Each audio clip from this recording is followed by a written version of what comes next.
Hello everyone, welcome back to your YouTube channel Inside Commerce Classes. My name is Renu. Once again, I am here with a new video to make your learning easy and interesting. In the previous video, we have learned what is the meaning of government budget and what are the components of the government budget. मतलब कि government budget क्या है और ये कैसे बनता है, इसके छोटे छोटे जो पार्ट्स हैं, किन सारी चीज़ों को इंक्लूड करता है गवर्नमेंट बजट, वो सारा कुछ हम डिस्कस कर चुके हैं। फिर भी एक बार हम रिवाइज करते हैं। जो गवर्नमेंट बजट होता है वो होता है फाइनेंशियल ईयर का, फिजिकल ईयर का एक स्टेटमेंट होता है। उसमें हम एक्सपेक्टेड जो रिसीट्स है गवर्नमेंट के और जो एक्सपेक्टेड एक्सपेंडिचर्स है गवर्नमेंट के एक फिक्सल ईयर के, वो सारे हम देखते हैं। और जो लास्ट ईयर का उनका परफॉर्मेंस रहता है, फाइनेंशियल परफॉर्मेंस, मतलब कितने उनके एक्सपेंडिचर्स हुए हैं, जो उन्होंने प्रोग्राम्स एंड पॉलिसीज बनाए थे वो कितने सक्सेसफुल रहे, कितनी उनकी अचीवमेंट्स रही, तो ये सारा कुछ क्या होता है, गवर्नमेंट बजट में आ जाता है। और इसको हमारे जो फाइनेंस मिनिस्टर होते हैं वो क्या करते हैं, लोकसभा में रिप्रेजेंट करते हैं। और जो आज का हमारा टॉपिक है that is objectives of the government budget. जो बजट सरकार बनाती है, क्यों बनाती है, what is the purpose behind making the government budget, तो आज हम वो डिस्कस करने वाले हैं।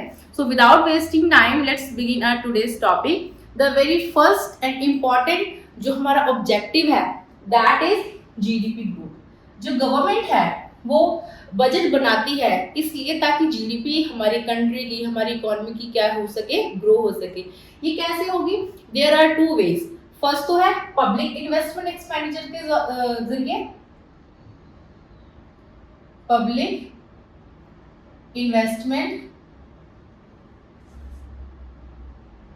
expenditures, and the second one is private investment expenditures। जो गवर्नमेंट है वो पब्लिक इन्वेस्टमेंट करती है, बहुत सारा पैसा इन्वेस्ट करती है इंडस्ट्रीज में, फैक्ट्रीज में। और जो प्राइवेट सेक्टर वाले हैं उनको क्या करती है, इंड्यूस करती है, उनको मोटिवेट करती है ताकि प्राइवेट सेक्टर वाले प्राइवेट इन्वेस्टमेंट एक्सपेंडिचर्स करें, जिससे कि हमारी जीडीपी ग्रो हो सके। जीडीपी मतलब ग्रॉस डोमेस्टिक प्रोडक्ट, जो पूरी हमारी डोमेस्टिक टेरिटरी है उसमें जो टोटल प्रोडक्शन हुई है उसको हम क्या बोलते हैं, ग्रॉस डोमेस्टिक प्रोडक्ट बोलते हैं। तो जितनी ज्यादा पब्लिक इन्वेस्टमेंट होगी, प्राइवेट इन्वेस्टमेंट एक्सपेंडिचर जितने ज्यादा होंगे उतनी ज्यादा क्या होगी, प्रोडक्शन होगी। Next important objective is allocation of resources. अब एलोकेशन रिसोर्सेज क्या है? जो गवर्नमेंट की बजट वाली पॉलिसी है, बजट की जो पॉलिसी है वो हेल्प करती है जो रिसोर्सेज हैं वो अच्छे से एलोकेट हो, मतलब कि डिवाइड हो। जो प्राइवेट सेक्टर है वो हमेशा वहां पे ही इन्वेस्ट करता है जहां पर उसको प्रॉफिट्स हो रहे हो, जहां पे उसको ज्यादा प्रॉफिट्स होंगे उसने वहां पे इन्वेस्टमेंट करनी है। वो सोशल वेलफेयर है, जो लोगों की भलाई है उसके बारे में नहीं सोचते। फॉर एग्जांपल अगर उनको लीकर है, अल्कोहल है, वहां पे इन्वेस्टमेंट करके बेनिफिट हो रहा है तो वो ज्यादा से ज्यादा वहां पे इन्वेस्टमेंट करेंगे। या फिर ऐसी चीजें जहां पे जो हेल्थ के लिए सही नहीं है, जो हेल्थ के लिए बहुत ज्यादा डेंजरस है, जैसे कि सिगरेट है या फिर और भी ऐसी चीजें जो हेल्थ के लिए सही नहीं है, ये लोग वहां पे इन्वेस्टमेंट करते हैं क्योंकि ऐसी चीजों में बहुत ज्यादा इनको बेनिफिट होता है, प्रॉफिट होता है। बट जो गवर्नमेंट है वो किस चीज के बारे में सोचेगी, लोगों की वेलफेयर के बारे में सोचेगी। इसलिए जो रिसोर्सेज हैं एलोकेशन में क्या हेल्प करती है, गवर्नमेंट की बजटरी पॉलिसी हेल्प करती है। अब ये कौन सी चीजों में गवर्नमेंट है जो इन्वेस्टमेंट करेगी, फूड के प्रोडक्शन में, क्लोथ्स के, मेडिसिन के, यहाँ पर जो गवर्नमेंट की बजटरी पॉलिसी है बहुत ज्यादा काम आती है। नेक्स्ट जो ऑब्जेक्टिव है गवर्नमेंट बजट का that is provision of public goods. अभी पहले पब्लिक गुड्स का है जो वो मीनिंग क्लियर कर लेते हैं। पब्लिक गुड्स का मतलब है वो चीजें जो लोगों की भलाई के लिए बहुत ज्यादा काम आती हैं। पब्लिक गुड्स में अगर हम बात करें तो आ जाता है हमारा लॉ एंड ऑर्डर मेंटेन करना या डिफेंस है, उसमें बहुत सारी जगह पे जो इन्वेस्टमेंट है वो उसको हम बोल सकते हैं provision of public goods. Next objective of the government budget is balanced regional growth. ये बहुत ध्यान से समझने वाला पॉइंट है। पहला तो है बैलेंस्ड, मतलब कि बैलेंस में कोई चीज है। अब क्या बैलेंस में है? Regional growth. जो प्राइवेट सेक्टर है ये हमेशा प्रॉफिट ओरिएंटेड है। जो प्राइवेट सेक्टर है, प्राइवेट इन्वेस्टमेंट, ये हमेशा किस चीज को देखते हैं, ये देखते हैं प्रॉफिट को। इनको जहां पे प्रॉफिट हो रहा है ये वहां पे इन्वेस्टमेंट करती हैं। इनके लिए सोशल जो वेलफेयर है वो प्राइमरी चीज नहीं है, प्राइमरी चीज इनके लिए क्या है, प्रॉफिट है। तो ये हमेशा वहां पर जाके इंडस्ट्रीज लगाते हैं, इन्वेस्टमेंट करते हैं, फैक्ट्रीज लगाते हैं जहां पे ऑलरेडी बहुत ज्यादा डेवलपमेंट हो रखी है, जहां पे इनको अच्छे से इजीली रोड्स बने मिल रहे हैं, मार्केट मिल रही है, इलेक्ट्रिसिटी वगैरह मिल रही है, तो ये वहां पे जाके प्रोडक्शन करते हैं, वहां पे जाके इन्वेस्टमेंट करते हैं। अब इससे होता क्या है, जो डेवलप एरिया है वो और ज्यादा डेवलप हो रहे हैं, और जो बैकवर्ड एरिया है जहां पे डेवलपमेंट नहीं हुई है, जहां पे रिसोर्सेज ऑलरेडी कम है, वो और ज्यादा पीछे जा रहे हैं। तो इसलिए गवर्नमेंट क्या करती है, रीजनल रीजनल ग्रोथ करने में हेल्प करती है गवर्नमेंट की बजटरी पॉलिसी। कैसे, ये प्राइवेट सेक्टर को टैक्स में डिडक्शन दे देती है, बहुत सारी सब्सिडी देती है, उनको मोटिवेट करती है वहां पे जाके प्रोडक्शन करने के लिए। स्पेशल इकोनॉमिक जोन है जो वो अनाउंस कर देती है कि अगर इस स्पेसिफिक एरिया में कोई भी कंपनी आके इन्वेस्टमेंट कर रही है, फैक्ट्रीज वगैरह लगा रही है, तो उसको हम क्या करेंगे, डिडक्शन देंगे। तो ये सारी चीजें क्या करती है, हेल्प करती हैं रीजन जो अलग अलग रीजन है उनकी ग्रोथ बैलेंस्ड हो सके। Next point is economic stability. अब जो इकोनॉमी है वो चलती है डिमांड एंड सप्लाई के फोर्सेस से। डिमांड एंड सप्लाई के फोर्सेस, कभी डिमांड ज़्यादा है, कभी डिमांड कम है, कभी सप्लाई ज़्यादा है, कभी सप्लाई कम है। तो जो डिमांड एंड सप्लाई के फोर्सेस हैं ये क्या करते हैं, ये एक ट्रेड साइकिल चलाते हैं इकोनॉमी में, जो कि ऐसे इसको ड्रॉ कर सकते हैं ट्रेड साइकिल को।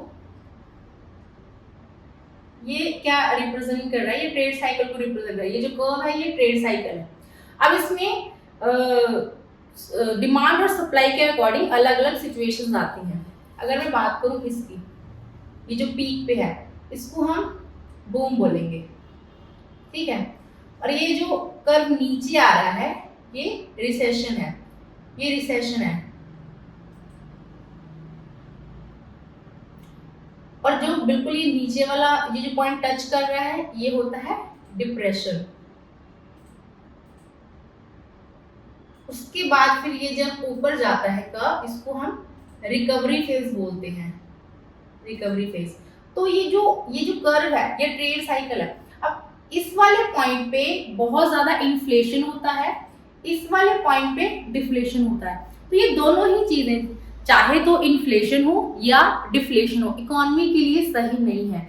इन्फ्लेशन में बहुत ज्यादा महंगाई बढ़ जाती है, डिफ्लेशन में बहुत ज्यादा मार्केट में मंदी आ जाती है।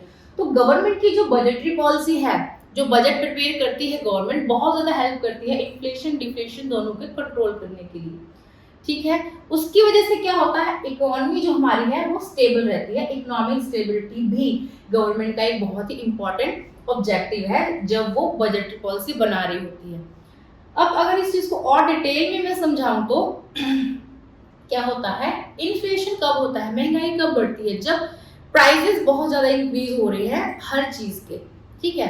अब प्राइस कब इंक्रीज होती है, जब किसी चीज़ की डिमांड बहुत ज़्यादा है और सप्लाई कम है। एक कहावत है ना, एक अनार 100 बीमार। तो मतलब कि जब चीज़ें कम हैं और उनको डिमांड करने वाले ज़्यादा हैं, तब उस चीज़ के भाव बढ़ते हैं, प्राइसेस बढ़ते हैं, राइट। तो गवर्नमेंट क्या करेगी, या तो वो सप्लाई इंक्रीज करने की कोशिश करेंगे या फिर वो अपनी एक्सपेंडिचर कम करें, क्योंकि जो गवर्नमेंट है वो भी तो डिमांड करती है ना, एक्सपेंडिचर करती है, तो उससे बहुत ज़्यादा हेल्प मिलती है इनको इन्फ्लेशन कंट्रोल करने में। सेम अगर वो सप्लाई कंट्रोल कर सकते हैं, सप्लाई कंट्रोल मतलब अगर वो किसी चीज़ की प्रोडक्शन बढ़ा सकते हैं सो दैट डिमांड को पूरा किया जा सके, तो इस चीज़ में भी वो बहुत ज़्यादा हेल्प करते हैं, जो डिप्रेशन वाला या बूम वाला फेज है उसको करेक्ट करने के लिए। I hope it is clear. Next point is employment opportunities. Government क्या करती है, बहुत ज़्यादा इन्वेस्टमेंट करती है, बहुत ज़्यादा फैक्ट्रीज लगाती है, बहुत ज़्यादा जो एम्प्लॉयमेंट की स्कीम है लोगों के लिए लेके आती है, जिसमें लोगों को स्पेशली जो पुअर सेक्शन है सोसाइटी का, उनको डेली बेसिस पे एम्प्लॉयमेंट मिल सके। इसकी बहुत सारी जैसे प्रोग्राम्स बनाए, जैसे कि नरेगा भी उनमें से एक एग्जाम्पल है। तो गवर्नमेंट क्या करती है, एम्प्लॉयमेंट अपॉर्चुनिटीज जनरेट करती है। इसके अलावा जितने भी पब्लिक सरकारी हम बोल सकते हैं जो कंपनीज हैं, वहाँ पे ये क्या करती है, एम्प्लॉयमेंट अपॉर्चुनिटीज जनरेट करती है। किसकी हेल्प से, गवर्नमेंट बजट की पॉलिसी से। तो एम्प्लॉयमेंट जनरेशन भी एक बहुत ही इंपॉर्टेंट ऑब्जेक्टिव है गवर्नमेंट बजट का। Last but not least is the redistribution of the income and wealth का रीडिस्ट्रीब्यूशन करना। अब अमीर लोग बहुत ज़्यादा अमीर होते जाएंगे, गरीब लोग बहुत ज़्यादा गरीब होते जाएंगे अगर गवर्नमेंट की कोई भी इंटरफेरेंस ना हो, इन लोगों को बीच में कोई भी अगर इंटरफेरेंस ना हो तो बहुत ज़्यादा डिफरेंस जो बढ़ जाएगा। तो गवर्नमेंट क्या करती है, जो तो रिच हैं सोसाइटी में उनसे तो ये टैक्स इम्पोज करके उन पे ये क्या लगाते हैं, टैक्स लगाते हैं। जो पुअर हैं उनको ये क्या देते हैं, सब्सिडीज देते हैं। जैसे अमीर लोगों से टैक्स ले लिया, वो टैक्स है वो गरीबों को दे दिया उनको, जैसे कि लो पॉवर्टी लाइन में जो लोग आते हैं बीपीएल वाले, उनको फ्री में अनाज दे दिया, फूड्स दे दिए उनको फ्री में, एलपीजी सिलेंडर्स दे दिए। तो ऐसे करके जब वो अमीर जो बहुत ज़्यादा लोग उनको टैक्स लेके जो पुअर सेक्शन है सोसाइटी का उनको जब वो बेनिफिट्स पहुंचाते हैं तो उसको हम बोलते हैं redistribution of the income and wealth. ये तो थी हमारे objective of the government budget. इसके बाद हम और जो इसके बचे हुए टॉपिक हैं वो देखते हैं। जो बजट है वो क्या है, वो एक एस्टिमेशन है रिसीट्स एंड एक्सपेंडिचर्स का। तो जरूरी तो नहीं है कि जितनी हमारी रिसीट्स हैं उतने ही हमारे एक्सपेंडिचर्स हों। हमारे एक्सपेंडिचर ज़्यादा भी हो सकते हैं और कम भी हो सकते हैं। तो उसके बेसिस पे हम क्या कह सकते हैं कि जो बजट है गवर्नमेंट का वो बैलेंस्ड और अनबैलेंस्ड दोनों हो सकता है। तो देखते हैं कि बैलेंस बजट क्या है और अनबैलेंस बजट क्या है। First of all we have here balanced budget. Balance budget तब हम बोलते हैं जब गवर्नमेंट की जितनी रिसीट्स हैं उतने ही उनके एक्सपेंडिचर्स हैं। मतलब कि जितनी गवर्नमेंट को इनकम हुई है, tax, non tax, revenue receipts, capital receipts, उन सबको मिला के जो टोटल हमारी रिसीट्स हैं, है ना, और जो हमारे एक्सपेंडिचर्स हैं गवर्नमेंट के वो इक्वल है। मतलब दोनों के दोनों बराबर हैं। जितना ही उसका रिसीव किया है गवर्नमेंट ने उतना ही गवर्नमेंट ने क्या किया है, स्पेंड किया है। तो उस कंडीशन में जो बजट है दैट इज बैलेंस्ड। अगर हम बात करें अनबैलेंस्ड बजट की तो there will be two situations. First is surplus budget and second is deficit. Unbalanced budget में दो बजट्स आएंगे, एक तो surplus budget, second is deficit budget. Surplus budget हम तब बोलेंगे when there is estimated government receipts are greater than the estimated government expenditure। जब government के एक्सपेंडिचर्स ज़्यादा हैं और जो उनकी एस्टिमेटेड रिसीट्स हैं वो कम है, उस सिचुएशन में हम कह सकते हैं जो बजट है that is surplus. If we talk about deficit budget तो उसमें क्या है, जो एस्टिमेटेड गवर्नमेंट एक्सपेंडिचर्स हैं दे आर ग्रेटर, वो ज़्यादा हैं किसके कंपैरेटिवली, एस्टिमेटेड गवर्नमेंट रिसीट्स के। रिसीट्स कम है, एक्सपेंडिचर्स ज्यादा है, उस सिचुएशन में हम बोलेंगे बजट अनबैलेंस्ड है और डेफिसिट है। ठीक है, अब डेफिसिट को हम फर्दर 3 कैटेगरीज में डिवाइड कर सकते हैं।